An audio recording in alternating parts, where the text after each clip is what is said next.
Convido os irmãos a abrirem suas Bíblias em Efésios capítulo 2. Carta do apóstolo Paulo aos Efésios capítulo 2. Faremos a leitura do versículo 1 ao versículo 10.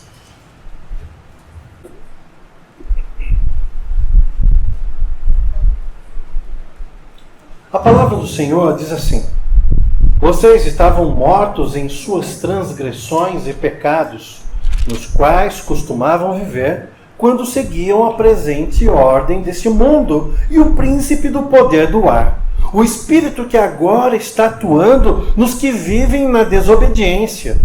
Anteriormente, todos nós também vivíamos entre eles, satisfazendo as vontades da nossa carne, seguindo os desejos e pensamentos. Como os outros, éramos por natureza merecedores da ira. Todavia, Deus, que é rico em misericórdia, pelo grande amor com quem nos amou, deu-nos vida com Cristo, quando ainda estávamos mortos em transgressões. Pela graça sois salvos.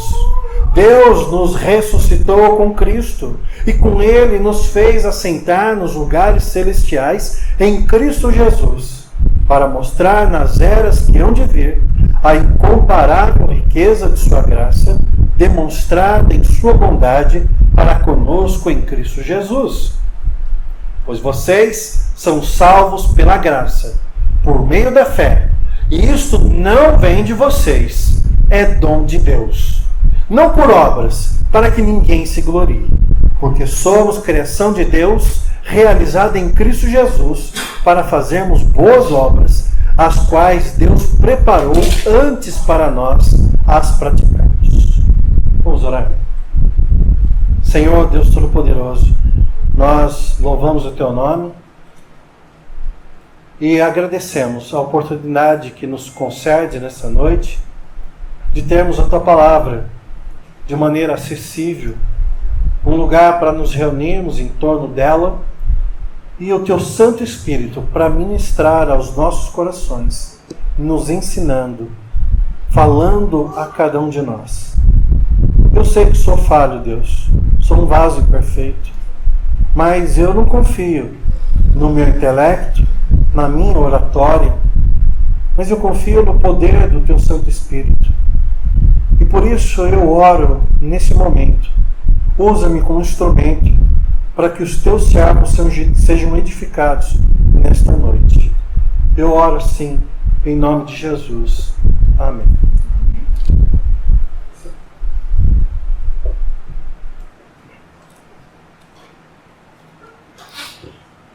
Esta é uma das cartas mais profundas, como já disse para vocês anteriormente, e um pouco diferente do que estávamos acostumados recentemente com o livro de Ruth, que haviam personagens, uma história desencadeada ali, capítulo após capítulo. Aqui não, aqui é doutrina sólida, profunda, e é necessário sim uma intenção, algo volitivo da nossa parte, para que possamos acessar as profundidades que o texto nos apresenta. Mas esse texto dessa noite, então, eu peço em nome de Jesus, que você preste atenção, que você coloque o teu coração nas palavras que acabamos de ler aqui. Pois ela é o âmago, ela é o coração, é o cerne da palavra de Deus concernente aquilo que nos interessa na salvação. Capítulo 2. Eu acho interessante o estilo paulino. Eu sei que eu sou objetivo, e às vezes sou objetivo até demais, e algumas pessoas acabam ficando um pouco, às vezes, não magoadas, mas um pouco sentidas, às vezes, da maneira que eu trato algumas questões. Não fico rodeando, eu vou direto ao assunto e falo as claras. E o apóstolo Paulo é um pouco assim, né? Ele é muito objetivo. Capítulo 2, então, aqui chega até a assustar. é que nós estamos fazendo uma leitura de um texto de 2000 anos atrás. Mas se você parar e interpretar o texto, não só as palavras, mas o autor, o momento e a maneira que ele conversa, não apenas nesse texto, mas em todas as suas cartas, em todas as suas epístolas, então você vai perceber a ênfase das palavras do apóstolo Paulo. E essa objetividade, ela assusta, mas eu acredito que é necessária. É um instrumento de edificação. Eu me lembro, alguns anos atrás, a Bianca, muito talentosa como é, muitas habilidades, ela começou uma nova habilidade alguns anos atrás. Ela começou a fazer maquiagem. Hoje vocês sabem, ela faz muito bem. Mas eu me lembro um dia, na sala de casa, estava lá todas as sobrinhas, a meninada, e lá a família, e estavam ali, a Bianca maquiando. De repente, sai uma delas. Já viram um filme de terror? Imagina só essas bonecas amaldiçoadas que saem do inferno, que você falou, só de ver. Ela maquiou uma delas. E ela veio toda contente, falando, ficou bonito. E aí as companheiras, ficou lindo, lindo, lindo. A pessoa que ela maquiou não podia rir, porque se risse quebrava. De tanta maquiagem que tinha, parecia um reboco na cara. Uma maquiagem branca, branca, branca, branca. E aí eu olhei, eu falei, não ficou bom não. Aí a Kelly, ai Rê, para! Eu falei assim, se quer a minha opinião, eu dou. Se não quiser, eu não falo nada. Aí ela perguntou assim, ficou bom? Fala a verdade. Eu disse, a verdade é que não ficou bom. Não ficou bom, e eu recomendo que lave o rosto rapidamente, porque você vai dar um problema, vai dar uma alergia, vai dar um... E se sair na rua, vão chamar a polícia. É lógico que falei em tom de brincadeira, mas ela sabe que se eu falei é verdade. Pelo menos aquilo que eu acho. Posso estar errado. E é interessante que naquele primeiro momento ela ficou um pouquinho triste, né? Porque ela se esforçou tanto, e deve ter gastado metade da maquiagem que ela tinha no rosto da prima, da sobrinha. Mas eu acredito que aquela minha fala abriu os olhos dela para que ela melhorasse e revisse alguns conceitos das suas técnicas em relação a esse assunto. E ela, a Bianca, ela é muito ensinável, muito. Ela ouve, então ela aprende, porque ela ouve. E como ela aprende, ela melhora. E como ela melhora, ela coloca em prática. Como ela coloca em prática, ela se torna boa naquilo que ela faz. O texto de hoje começa assim. Vocês, imagina Paulo, se dirigindo para vocês nessa noite. Vocês estavam mortos em suas transgressões e pecados. Vocês estavam mortos. É interessante que todos nós nos achamos pelo menos razoáveis. Porque tem tanta gente ruim no mundo, tem tanta gente que faz coisas absurdas. E se você parar a pensar, você não é nenhum ladrão, você não é nenhum assassino, você não é nenhum estelionatário, você não é uma má pessoa. Mas o apóstolo Paulo vem e logo de cara diz, vocês estavam mortos, não é que vocês estavam doentes, vocês estavam mais ou menos, vocês estavam mortos. E mortos em quê? Mortos em suas transgressões e pecados. Ou seja, a podridão do pecado tomou conta de vocês e matou a alma de vocês. E aí ele diz no versículo 2, nos quais costumavam viver, quando seguiam a presente ordem desse mundo, e o príncipe do poder do ar. Paulo está dizendo o seguinte: vocês, sem Jesus, estavam mortos. E não só mortos, vocês eram endemoniados. Pegou pesado agora, hein? Endemoniado não, pastor. Endemoniado sim. E é interessante que nós que somos de tradição teológica reformada, alguém aqui já teve, presenciou em algum momento alguma expulsão de demônio durante o culto aqui? Não.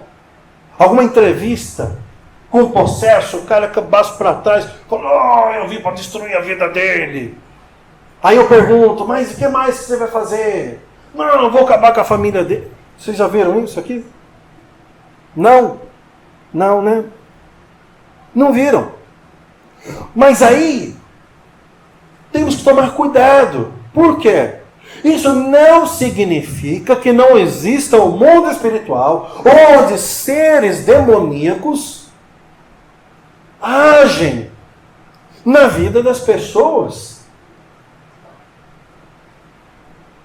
E o endemoniado não é, muitas vezes, aquele que vira os olhos e baba e fala com uma voz impostada. Mas o endemoniado, muitas vezes, é aquele que olha nos seus olhos e tira mentiras do inferno, elaboradas para enganar sua alma. Endemoniados são aqueles que vivem achando que estão vivos. E olha com o texto, com esse texto aqui. O Paulo diz: vocês estavam mortos em suas transgressões e pecados, vírgula, nos quais costumavam viver. Paulo, mas estava morto, mas costumava viver? É paradoxal isso daqui? Não é paradoxal. É apenas uma linha de raciocínio que foi colocada lá no Jardim do Éden pela serpente, pela antiga serpente, chamado Satanás.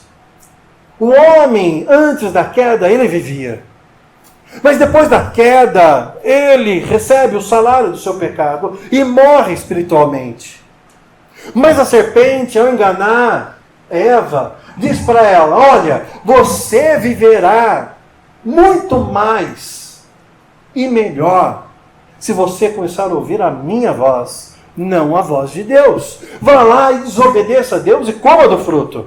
Então seus olhos se abrirão e vocês serão conhecedores do bem e do mal, e vocês serão como Deus. E quando Adão e Eva, eles comem do fruto, eles desobedecem a Deus, eles ouvem a voz de Satanás, eles acham que vão começar a viver, mas eles começam a morrer. O problema é que isso foi dito há quantos milênios atrás? Nem sabemos. Mas há milhares de anos atrás, lá no Éden, o diabo disse isso para os nossos pais. E hoje, nesse exato momento, o diabo nem criativo é. Ou não é questão de criatividade, é nós que somos, os seres humanos que somos tolos mesmos. Ele repete as mesmas mentiras. Ele diz para o homem caído o seguinte: olha, você vive sem Deus, não precisa de um Deus. Deus, aliás, ele nem existe, ele é uma construção para justificar uma consciência pesada. Deus é um construto de uma sociedade infantilizada. Você pode ser o seu próprio Deus. Você não precisa de um Deus arbitrando sobre sua vida. Faz aquilo que dá vontade ao seu coração. Fique com 1, fique com 10, fique com 20. Fique com quem você quiser ou com o que você quiser. Essa é a voz da serpente. Ele diz assim para o homem: seja feliz. Seja feliz. Beba, mas beba até cair. Consuma drogas até perder a noção de realidade. Faça coisas para seu benefício, mesmo que essas coisas prejudiquem outras pessoas. Moralidade é coisa de gente que não é inteligente. Viva como se não tivesse amanhã. E o diabo diz: viva. Só que quando ele diz isso, ele não está dizendo vida como Deus proporcionou para o ser humano. Uma vida plena, uma vida abundante. É uma vida desgraçada, porque o homem ele vai atrás da serpente e ele vai buscar saciar os seus desejos. E o que ele encontra? Mais fome. Quanto mais o diabo diz, faça-se a sua vontade, mais o homem sente um vazio dentro de si. É uma angústia que o álcool não aplaca. É um desespero que a droga não consegue tampar. E o diabo diz, viva todos os prazeres da carne. Corra atrás do dinheiro e você será feliz. E o homem, ele vai tentando preencher com dinheiro, com objetos, com relacionamentos, com coisas, com sentimentos, com experiências. Mas ele não consegue. Ele não consegue. E aí ele se torna aquele hamster naquela roda que corre, mas corre em direção a quê? Com o objetivo qual? O diabo coloca o homem nessa condição de hamster. E o homem corre atrás de um queijo imaginário que nunca alcançará. Nunca. E Paulo está dizendo, vocês seguiam essa presente ordem. E mais, na sua imundícia, na sua morte, vocês estavam sendo gerenciados por Satanás, o príncipe do poder do ar. O espírito que agora está atuando, olha só, atuando nos que vivem na obediência. É uma sinergia. Antes da queda havia uma sinergia do homem com Deus. Todo dia na virada do dia, Deus vinha, conversava com o homem. Não tinha necessidade de nada. Mas quando o homem quebra sua aliança com Deus e faz um pacto com o diabo, então ele tem uma sinergia agora com o demônio. Ah, mas pastor, espera um pouquinho, eu não tenho nada a ver com isso. Adão e Eva que fizeram os rolos dele lá, eu não tenho nada a ver com isso. Tem a ver com isso. É interessante que aqui o texto no 3 diz assim, anteriormente, todos nós também vivíamos entre eles, satisfazendo as vontades da nossa carne, seguindo os desejos e pensamentos. Como os outros, éramos por natureza merecedores da ira. Por natureza. Nós somos descendentes de Adão e Eva. Por natureza recebemos tudo que é de bom e tudo que é de ruim desse casal. Nós nascemos em pecado. O pecado original nos afeta. Nós nascemos mortos. E nós nascemos gerenciados pelos demônios, por Satanás. Nós nascemos endemoniados, não possuídos, mas gerenciados muitas vezes por esses seres malignos. Ah, então tudo que eu faço de errado é culpa do diabo? Não, é culpa sua. Mas é porque você ouve muito da voz desses seres caídos. É interessante que no versículo 3, o apóstolo Paulo está dizendo para os Efésios, todos nós, ou seja, os judeus e os gentios, todos, sem distinção, todos estavam numa condição de miséria, totalmente miseráveis. Então, nessa noite eu venho aqui, assim como fiz muitos anos atrás, infelizmente, eu venho aqui e eu vou falar um pouco como Paulo. E eu vou falar para vocês. Olha, se você acredita que você é uma boa pessoa, por si mesma, você não é.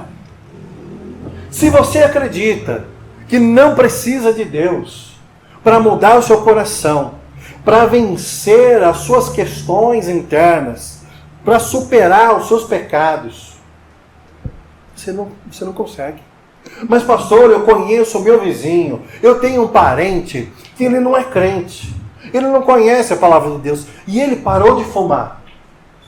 Ou eu conheço lá um tio que ele era alcoólatra, e um dia ele decidiu parar de beber. Eles pararam, ou de fumar, ou de beber.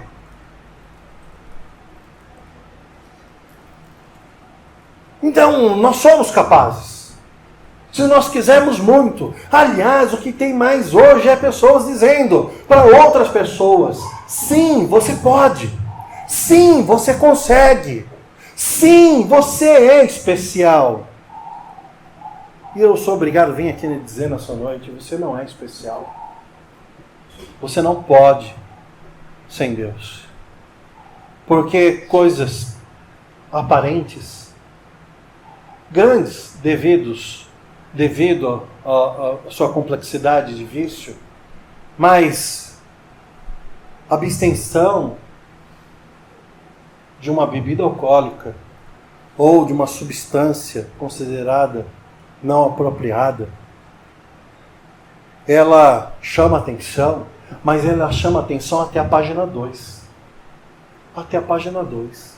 No coração do homem, onde todas as coisas acontecem, todas as motivações são colocadas à prova, é ali que a coisa acontece. Ali, se não tiver Deus, não existe nada que faça melhorar as nossas vidas. Porque nós podemos parar de beber, nós podemos parar de fumar, nós podemos parar de fazer muitas coisas que são consideradas erradas ou até mesmo pecaminosas, mas se não fizermos pelas motivações adequadas e se não o fizermos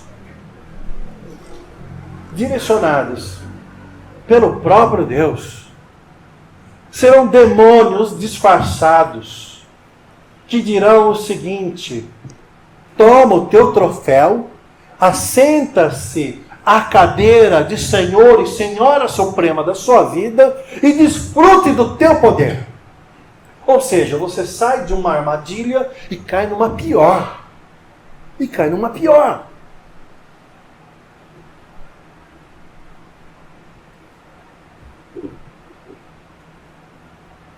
Eu venho nessa noite dizer para vocês que esse desejo no seu coração de fazer aquilo que desagrada a Deus, mesmo que você saiba que isso desagrada a Deus, é algo que nasceu conosco. Nasceu conosco. Por isso, o texto dessa noite é tão importante, porque a partir do versículo 4, até aqui é negativo. Vocês não prestam, vocês estão mortos, vocês buscam a satisfação dos seus desejos.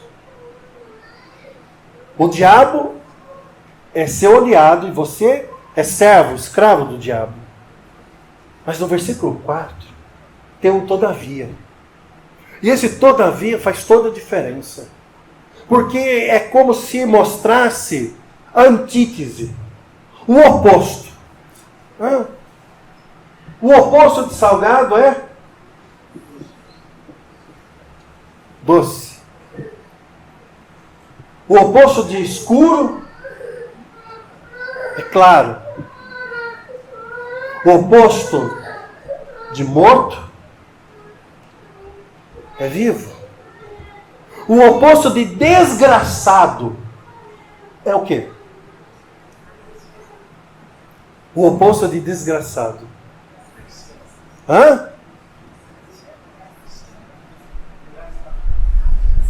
Não é engraçado, não. Engraçadinho. O oposto de desgraçado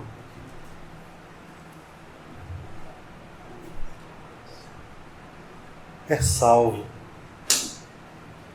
É salvo. Pois a graça de Deus, Ele, Deus, através da sua graça, é o oposto da nossa desgraça. E é interessante que no versículo 4 do texto diz assim: todavia Deus, que é rico em misericórdia, pelo grande amor com que nos amou, deu-nos vida com Cristo. quando ainda estávamos mortos em transgressões. Novamente, o Paulo está falando, olha, vida e morte, vida e morte. Ele começa dizendo, vocês estão mortos, apesar de viverem para suas vontades e as vontades do diabo. Vocês acham que isso é vida. O diabo mente para vocês dizendo que isso é vida. Todavia, Deus, que é rico em misericórdia, pelo grande amor que nos amou, deu-nos vida com Cristo. Percebe? Sem Cristo é morte. Com Cristo, vida. E quando isso acontece? Quando ainda estávamos mortos em transgressões. E aqui, se tiver uma caneta, um grifa-texto, eu recomendo. Grifa agora essa frase. Pela graça, vocês são salvos. Pela graça, vocês são salvos. O primeiro sermão que eu trouxe no começo dessa série, eu falei sobre graça. Foi um pouco superficial, porque o texto dessa noite vai falar justamente sobre isso. Pela graça vocês são salvos. Versículo 6. Deus nos ressuscitou com Cristo e com Ele nos fez assentar nos lugares celestiais em Cristo Jesus, para mostrar nas eras que hão de vir a incomparável riqueza da sua graça, demonstrada em sua bondade para conosco em Cristo Jesus. Gente, se vocês pegarem o texto e for marcar palavras que são repetidas ou expressões repetidas, vocês vão pegar até aqui, estamos aqui no 2º capítulo, mas se vocês pegarem ali canetas diferentes, vocês vão achar um gráfico no mínimo interessante. O apóstolo Paulo ele não economiza ao dizer, é em Cristo Jesus que existe vida. É em Cristo Jesus que existe paz. É em Cristo Jesus que existe salvação. Em Cristo, para Cristo, convergindo a Cristo. Tudo em Cristo. E sem Cristo é morte, morte, morte, morte, morte, morte. Com Cristo vem o quê? A vida, a vida, a vida, a vida, a vida. E ele repete. Se você marcar com cores diferentes, vida, as palavras vida, morte e em Cristo, você vai perceber quantas vezes ele já repetiu só até o momento que fizemos a leitura no dia de hoje. E é interessante, né? Existe uma pergunta que ela me acompanha desde sempre.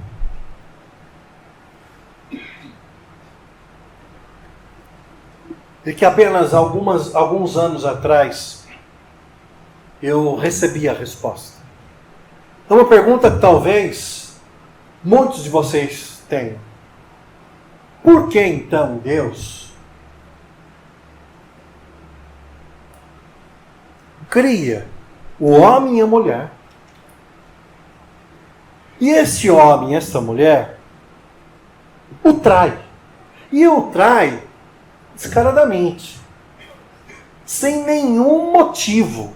Que motivo tinha? Nada. Não tinha. Comeu porque estava com fome. Não estava com fome.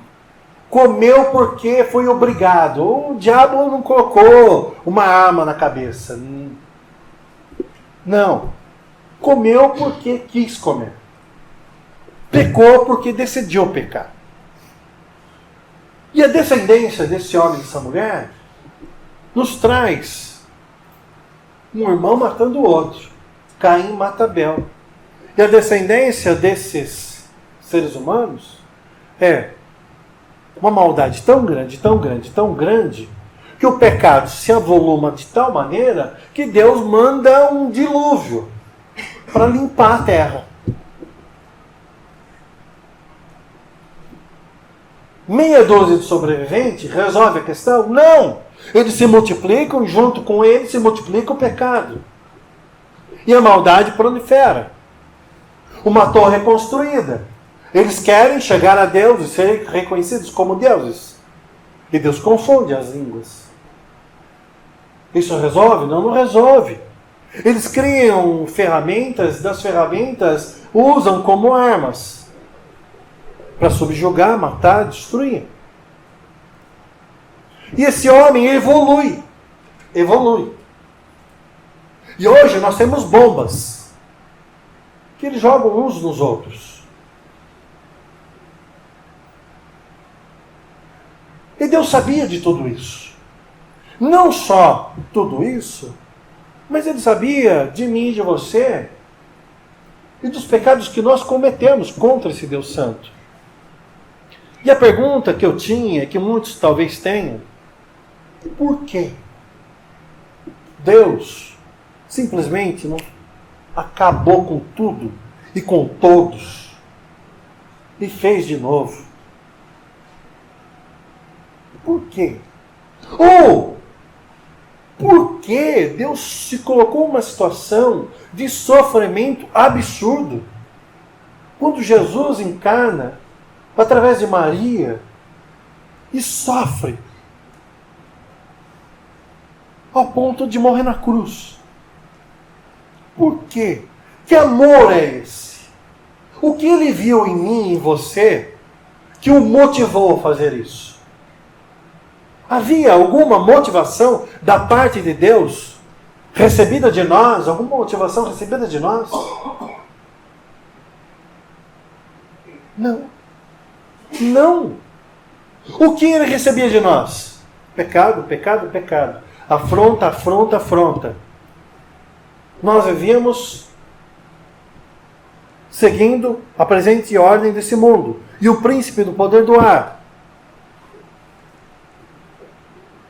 Então por que Ele nos amou? Por quê? E quando eu entendi que nós não somos o centro da história, nunca fomos. Não somos o centro da história. A história não gira ao nosso redor. Mas é sempre Deus. Então o versículo 7, ele vem e diz o quê? Dá um tapa na cara. É Paulo de novo, né? No 6 diz: Deus nos ressuscitou com Cristo e com Ele nos fez assentar nos lugares celestiais em Cristo Jesus. Aí no 7 ele dá uma pancada. Para mostrar como somos maravilhosos. É assim que está escrito? Não? Para mostrar como você é importante. Não? Então por quê? Para mostrar nas eras que hão de vir a incomparável riqueza da sua graça, demonstrada em sua bondade para conosco. Em quem? Em Cristo Jesus. Ou seja, a glória é para Ele. É para Deus. Tudo que Deus faz, de uma maneira ou de outra, redundará em glória para Ele. Porque não será possível nenhuma criatura diante do trono branco falar para Deus: Deus, onde fica a porta do céu? Pois eu quero entrar. Pois eu fui uma boa pessoa. Ninguém vai poder fazer isso. Ninguém vai poder também, sendo mandado para o inferno, falar assim: mas Deus, que absurdo é esse? Que exagero é esse, Deus? Teve tanta gente pior do que eu que está entrando no céu e eu estou indo para o inferno? Não é justo? Eu vou falar uma coisa para vocês. Não. Ninguém vai fazer isso. Porque o dia que estivermos diante do justo juiz, os nossos olhos se abrirão. A ingerência demoníaca no nosso coração será desfeita.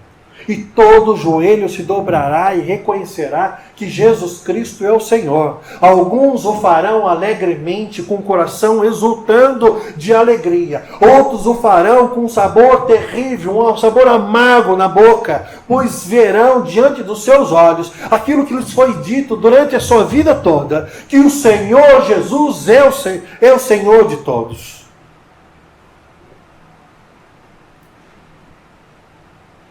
E os condenados não abrirão a boca para questionar o seu destino, pois saberão que foi mais do que justo. Foi merecido.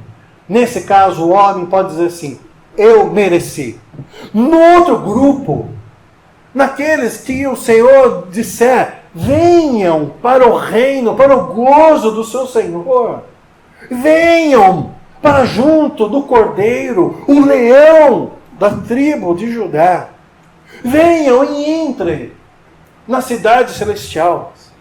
Não haverá um que dirá: eu mereço. Não dirá, não vai ter. Os que irão para o inferno dirão: eu mereço. Os que irão para o céu dirão: eu não mereço. Eu não mereço. Foi graça de Deus na minha vida. Eu merecia ir para o inferno, mas Deus, na sua graça, na sua bondade, na riqueza incomparável da sua graça, Ele me salvou. E me salvou quando eu era inimigo dele. Quando eu vivia para servir o príncipe da potestade do ar. E aqui, se eu pedir para você grifar, agora há pouco, agora aqui eu vou pedir para você chegar na sua casa, pegar uma folha de caderno, um papel, escrever uma letra bem bonita, o versículo 8 e 9, e cola na geladeira. Versículo 8 e 9, cola na sua geladeira. Toda vez que você for abrir a geladeira para beber água, para comer alguma coisa, leia esses versículos 8 e 9. Leia até o último dia da sua vida. Versículo 8 diz assim: pois vocês são salvos pela graça, por meio da fé, e isto não vem de vocês, é dom de Deus, não por obras, para que ninguém se glorie. Meus irmãos, esse texto falou com Lutero há 500 anos atrás. E esse texto fala com todos os servos de Deus ao longo dos séculos. Pois vocês são salvos pela graça. É pela graça. E o que é graça? Não é um favor imerecido. Já disse para vocês, mas eu repito. Alguém disse: graça é favor imerecido. Não merecíamos e Deus nos deu. Isso daí é graça. Não é graça. A graça de Deus é o contrário. É um favor para aqueles que mereciam a punição. Um favor imerecido é como se uma pessoa fosse neutra, né? Um favor imerecido. Não merecia, mas ganhei. Deus é bom. Amém. Aleluia. Mas é o contrário. Nós éramos criminosos, a pior qualidade, ofendimos a santidade de Deus, que é santo, santo, santo. Nossos pecados são uma afronta, uma nojeira. Já disse para vocês muitas vezes. E Deus, Ele nos ama e morre na cruz para nos salvar. Isso é graça. Isso é graça. A salvação não vem pelas obras. Porque se você lê a Bíblia, é a Bíblia que está falando. Nós estávamos mortos. Mortos. Se você for no cemitério agora, pode ir no cemitério. Pode atravessar agora. Agora à noite. Lá no meio daquelas sepulturas. Pode ir lá. Você não vai ter risco de nenhuma alma penada vir te agarrar. Você não vai ter nenhum risco de um defunto sair da cova e pegar o seu calcanhar, né? O filme de terror usa muito essa imagem. Eu só não digo para você que deve ter assaltante lá, né? Porque a cidade não está muito segura. Mas os assaltantes estão vivos, tá? Os mortos, eles não vão sair das suas covas. Não vão. E por mais que você chegue diante de uma sepultura e diga, eu te dou R$1 milhão, sai agora do seu sepulcro e vem aqui, te dou em espécie. Você acha que vai vir algum morto pegar o dinheiro? Eu te dou R$1 bilhão. Só você levantar. É só esticar a mão. É teu. Você acha que vai acontecer? De um morto levantar e pegar esse dinheiro? Não vai. Agora, por que cargas d'água nós acreditamos que a palavra diz que nós estamos mortos, e mortos é esse estado de incapacidade de reagir a qualquer coisa, por menor que seja ela? Por que cargas d'água nós acreditamos que somos capazes de responder positivamente a Deus, seja através de um esforço interior,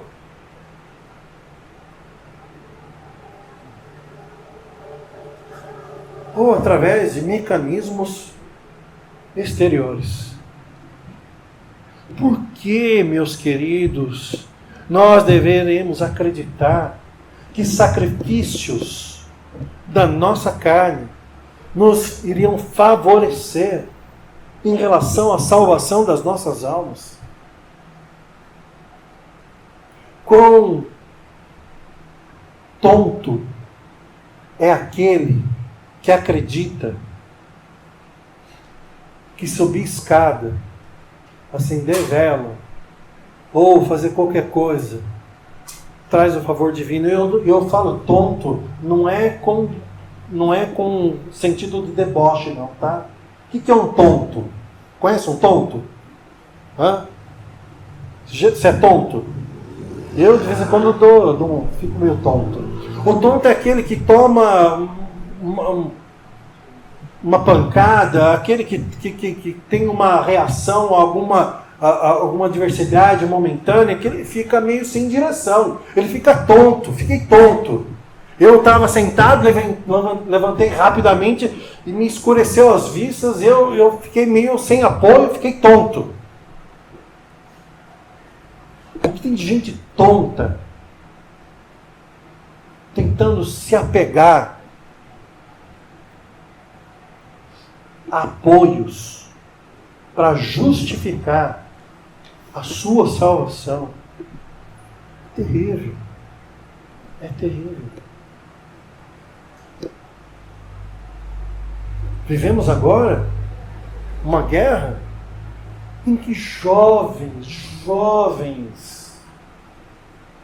16, 17, 18 anos, eles ouvem de líderes religiosos que se eles matarem outras pessoas, mesmo que morram nesse processo, eles não apenas serão salvos, mas serão abençoados e terão virgens e terão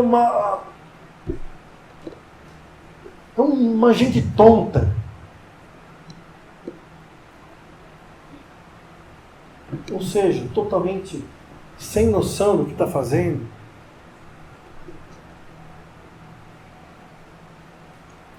Mas não é menos ridículo quando nós ouvimos de pessoas aqui no nosso país dizendo que vive em função de um artista. Teve uma moça que morreu esperando um show de uma cantora famosa estrangeira. As pessoas se submetem a situações de morte porque acham que aquilo é o máximo de suas vidas. E as pessoas vão buscar salvação em outras pessoas. Meus irmãos, o cristianismo é totalmente diferente de tudo o que existe nesse mundo. De todas as religiões. Eu não lembro, eu não sei, me corrijam se eu estiver errado. Mas existe alguma religião em que Deus morre pelos seus servos? Ou não são todas as religiões fora do cristianismo que dizem para os seus servos morrerem, sacrificarem seus filhos a esses pseudo-deuses? Em todas as religiões, o fiel morre pelo seu Deus. Na nossa, o nosso Deus morre por nós.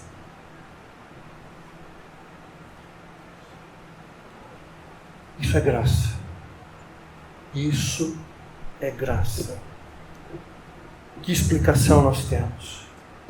O que nós podemos fazer para esse Deus? Versículo 8. Vocês são salvos pela graça, por meio da fé.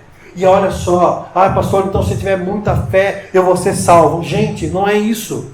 O texto não está falando isso. A salvação é pela graça. O meio é pela fé. E o meio pela fé nem é seu. É o quê? É dom de Deus. E o que é dom? Palavra do original. Presente. É um presente que Deus dá para você. Ele te capacita a receber a graça de Deus. Porque se ele não fizesse isso, nem isso você seria capaz. Nem isso. Augusto Nicodemos, ele trata esse versículo dizendo o seguinte: olha, pela graça vocês são salvos. A graça é como um rei oferecendo uma dádiva, e a fé é a mão de um mendigo recebendo essa graça.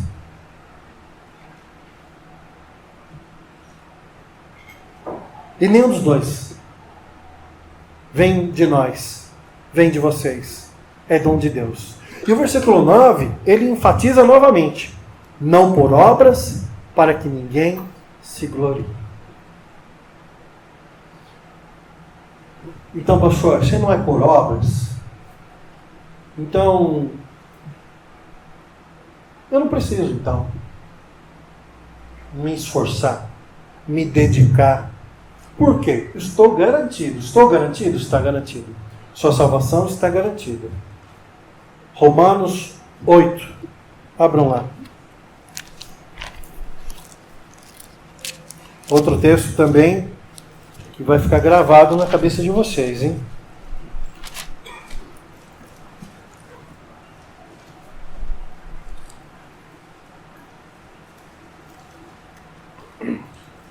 Oito 37.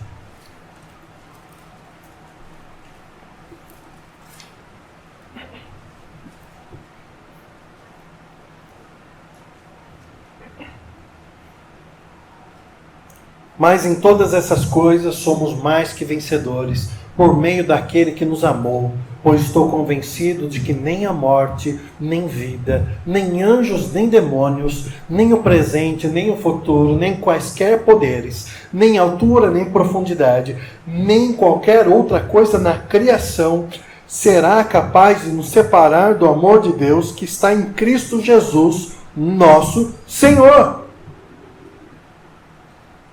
A salvação não depende de nós.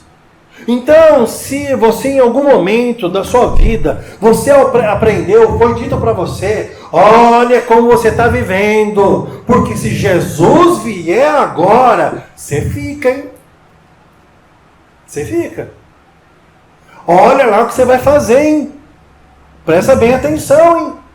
Porque se você morrer, naquele momento que você estiver pecando, inferno, hein? Inferno, hein?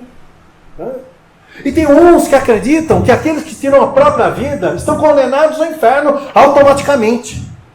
Já ouviram isso? Não.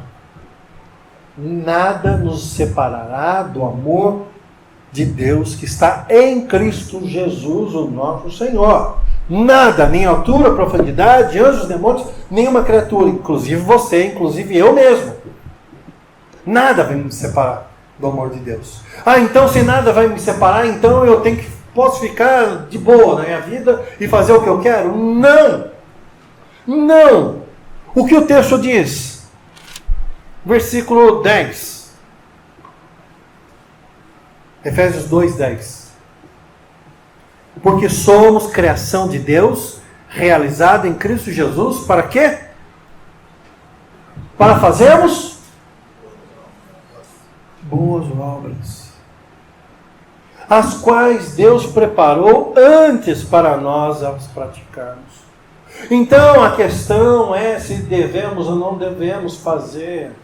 A questão é se você é um cristão salvo de verdade. É natural você fazer.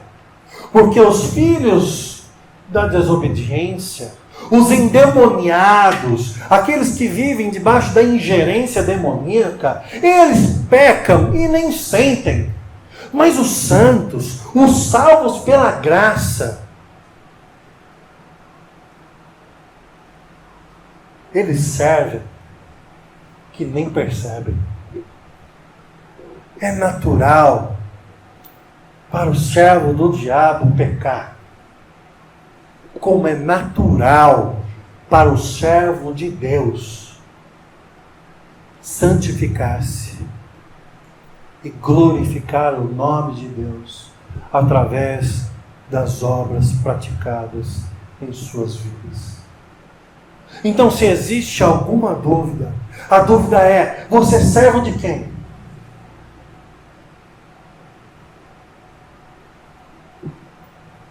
De Deus ou do diabo? Mas pastor, eu creio em Cristo, eu amo a Deus. Mas eu peco.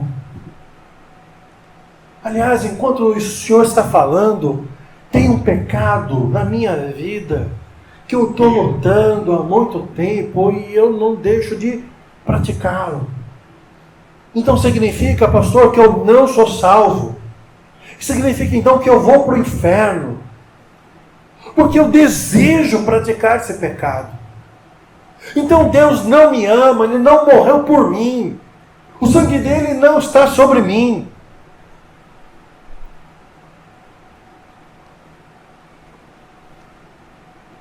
Eu vou dizer para você: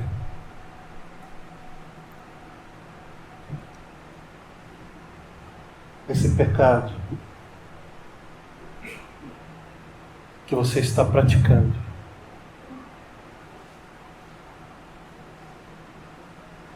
ele entristece o seu coração depois que você o pratica?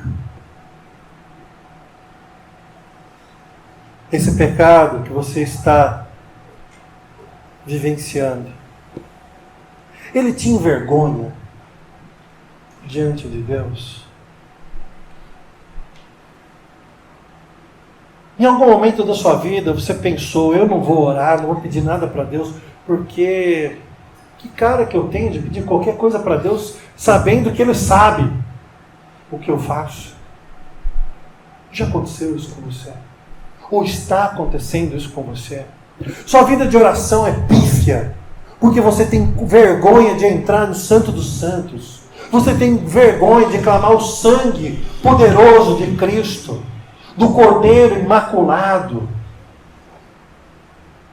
porque você está na prática do pecado. Ou isso não afeta a sua vida. Você vem para a igreja, você canta, você toma até a ceia, e você vai para casa e dorme, sabe, o sono dos tontos. E peca, e peca, e peca, e nem sente.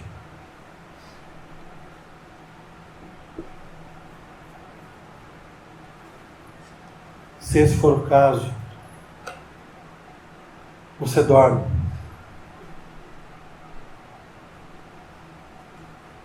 Com uma canção de ninar, que é milenar. Ela é cantada pelo príncipe das trevas, o inimigo das nossas almas.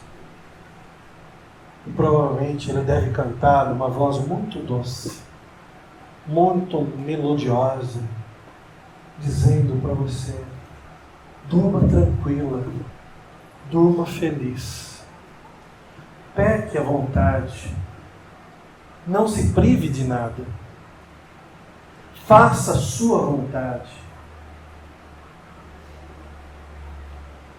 e peque de maneira quanto mais. Mas se você dorme e o Espírito Santo está te incomodando, falando: como pode você dormir assim, sabendo que um Deus santo, santo, santo te amou tanto, tanto, tanto, que deu a vida por você? Como você pode dormir assim, vivendo em pecado, não em santidade, vivendo, buscando ser servido, não servindo aos outros? Como pode viver assim? Como pode achar que isso é vida? Então, nessa noite, eu quero convidar você. Quero convidar você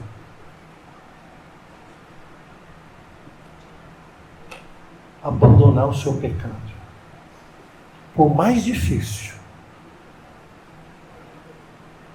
por mais apegado que você esteja a ele, por mais caro, e caro em todos os sentidos, mesmo que afete o seu bolso, mesmo que afete algumas amizades, mesmo que afete a sua reputação, nessa noite, em nome de Jesus, se você é filho de Deus, se o Espírito Santo é que fala ao seu coração e não o diabo, então eu quero nessa noite chamar você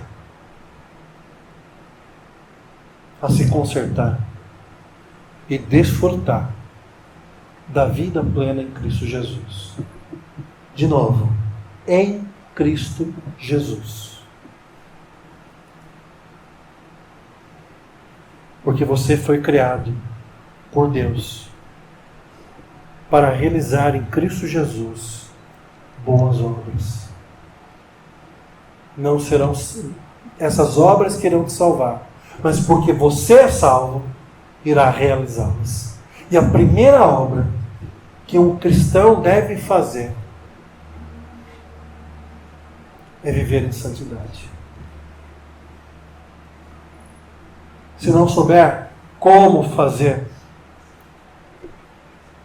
meu gabinete está aberto durante a semana toda. Marque uma hora. Se você sabe, mas se sente fraco, eu vou orar por você. Se você precisa de ajuda, dê o seu nome para mim. E eu vou indicar pessoas maduras na fé para te acompanhar e te ajudar nesse processo. Mas guarde no coração de vocês que vocês são salvos pela graça, não por essa igreja, não por mim, não pelo batismo, não por coisas boas que vocês possam fazer, mas vocês são salvos pela graça de Deus. Convido agora a baixar a tua cabeça. E eu vou orar por você.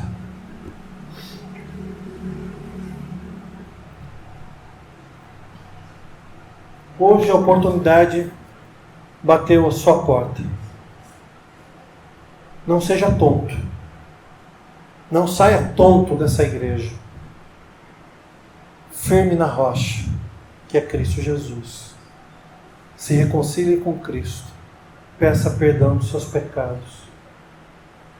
E saia dessa igreja nessa noite, com o coração transformado e dedicada a viver diferente a partir de então. Eu peço que você baixe sua cabeça e fale com Deus agora.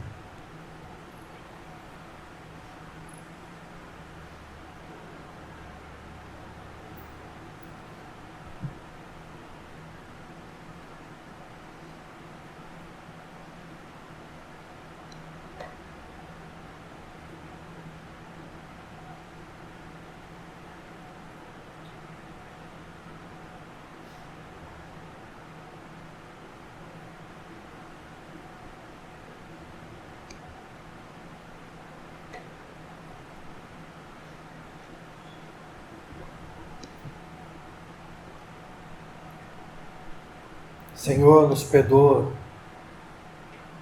pois muitas vezes somos tomados pelo desânimo. Mas como, sendo servos do Senhor, e olhando para a cruz do Calvário e vendo o madeiro ensanguentado, por minha culpa, por nossa culpa, como podemos desanimar em fazer qualquer coisa que honre e glorifique Teu nome? Senhor, nos perdoa, porque muitas vezes somos preguiçosos. E nós deixamos de fazer aquilo para o qual o Senhor nos criou. Mas não deveria acontecer assim. Pois o Senhor andou a via crucis. E a cada passo foi açoitado, foi humilhado.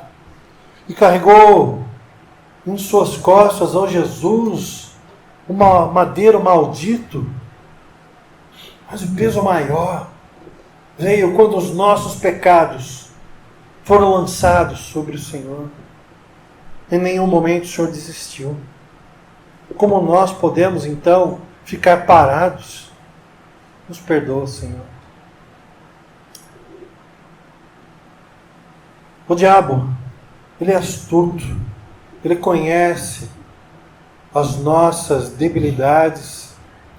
Ele é mentiroso, ele é enganador. E o Senhor sabe, no deserto ele tentou a Ti, Senhor Jesus. Mas não teve sucesso. Nós não somos arrogantes, nem tolos de achar que somos poderosos e que podemos contra o diabo. Não. Nós, por nós mesmos, não. Não temos esse poder. Mas o Senhor tem. Teu Santo Espírito está em nós. Então nós clamamos ao Espírito Santo que nos encha de sabedoria para rejeitar toda cilada, toda armadilha que vem do inimigo. Guarda o nosso coração. Livra-nos do mal. Senhor, como poderíamos nós vivermos na vergonha se o Senhor morreu e envergonhou a morte, envergonhou o inimigo, e nós somos teus servos? Nós não temos que ter vergonha, Senhor, mas alegria, satisfação de sermos teus. Tira de nós toda a vergonha. Tira de nós todo o pecado. Tira de nós, Senhor, toda a tristeza. Tira de nós, Deus. Eu te peço, restaura os teus servos nessa noite. Aqueles que foram quebrantados pela tua palavra, foram confrontados. Perdoa, conforta, anima e fortalece. Em nome de Jesus. Amém. Convido os irmãos a ficar em pé.